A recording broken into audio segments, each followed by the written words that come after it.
Loan guarantor બન્યા તો તમારે ચૂકવવો પડશે ઈએમઆઈ। આ નિયમ ન ખબર હોય તો ચાલો હું તમને જણાવું આજના જાણવા જેવામાં।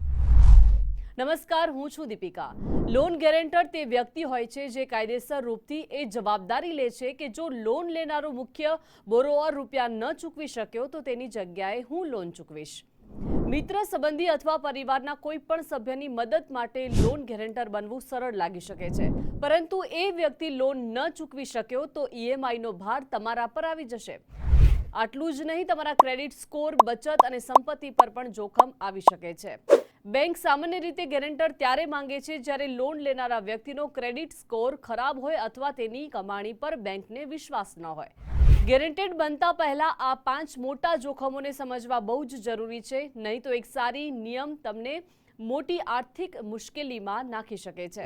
લોન ગેરેન્ટર બનવાના 5 મોટા જોખમ। પહેલું છે ક્રેડિટ સ્કોર પર અસર। જો મુખ્ય બોરોઅર ઈએમઆઈ ચૂકવવામાં વિલંબ કે ડિફોલ્ટ કતરે છે તો તેની સીધી જ અસર તમારા ક્રેડિટ સ્કોર પર પડશે। બીજું, જૂની લોન ચૂકવવાની કાયદેસરની જવાબદારી। જો લોન લેનારો વ્યક્તિ હાથ ઉપર કરીને ભાગી જાય તો બેંક કાયદેસર રૂપથી તમારી પાસેથી વસૂલાત કરશે। તમને પૂરી લોન તમારા ખિસ્સામાંથી ચૂકવવી પડી શકે છે। ત્રીજું, પ્રોપર્ટી અને બેંક બેલેન્સનું જોખમ। લોન એગ્રીમેન્ટની શરતો પ્રમાણે લોન ન ચૂકવવાની સ્થિતિમાં બેંક ગેરેન્ટરની સંપત્તિ, જમીન કે પર્સનલ સેવિંગને વેચીને પોતાના રૂપિયા વસૂલ કરી શકે છે। ચોથું, તમને લોન મળવામાં મુશ્કેલી।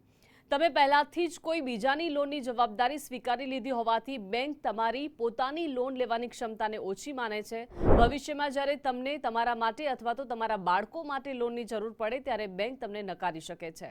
પાંચમું, સંબંધોમાં અણબન અને અદાલતી ચક્કર। રૂપિયાનો વિવાદ સારામાં સારા સંબંધને ખતમ કરી દે છે। લોન ડિફોલ્ટ થવા પર ન માત્ર દોસ્તી અથવા ના સંબંધો તૂટશે, પરંતુ વાત કોર્ટ કચેરી અને માનસિક તણાવ સુધી પહોંચી શકે છે। તો હવે લોન ગેરેન્ટર બનતા પહેલા આ